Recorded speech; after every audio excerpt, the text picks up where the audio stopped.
मी काहीतरी नवीन स्टार्ट करत आहे आणि ते मी तुम्हाला व्लॉगच्या एंडमध्ये सांगते. तर मी आज खूप दिवसानंतर ऑफिसला गेले होते आणि सध्या डिसेंबर आणि न्यू इयर, क्रिसमस असं काही-काही चालू आहे म्हणून ऑफिसला जास्त लोकं कोणी येत नाहीयेत. मी खूप सारं काम ऑफिसला करून मग ऑफिसमधूनच चहा घेऊन मी घराकडे निघाले आणि घरी जाता असताना भूक नाही लागली असं होऊच शकत नाही. त्यामुळे तिथून मस्त शॉर्मा घेतला आणि त्यानंतर घरी आले आणि घरी येऊन बघते तर माझं बी बॉडी वॉशचं पार्सल आलं होतं. सो ते मी घेतलं आणि चेक केलं. हेअर सिरम होतं, तर कसं रिझल्ट्स याचे असतील ते मी तुम्हाला नक्की पुढच्या ब्लॉगमध्ये सांगेल. त्यानंतर रात्री मी आयब्रो करायला गेले होते, कारण मला जायचं होतं मॉलमध्ये आणि बस बाहेर पडलो आणि काय चटर खाल्लं नाही असं होऊच शकत नाही, म्हणून मस्त नूडल्स घेतले आणि घरी येताना हे मी काहीतरी आंब्याचं खट्टा-मिठ्ठा काहीतरी आणलं होतं.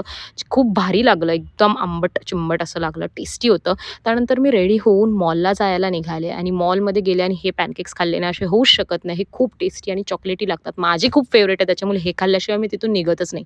आणि मॉलमध्ये क्रिसमसचं डेकोरेशन भारी केलं होतं. क्रिसमस ट्री सुद्धा होते. सो तिथून मी क्रिसमस ट्री घेतले, कारण आमच्या बाबूचं शूट होतं, त्यासाठी हे लागणार होतं. आणि जे मी नवीन स्टार्ट करत आहे त्यासाठी मी हा सामान घेतला. सामान बघून तुम्हाला समजलं असेल की काय स्टार्ट करत आहे. ज्यांना समजलं नसेल त्यांनी माझं पुढचं ब्लॉग नक्की बघा.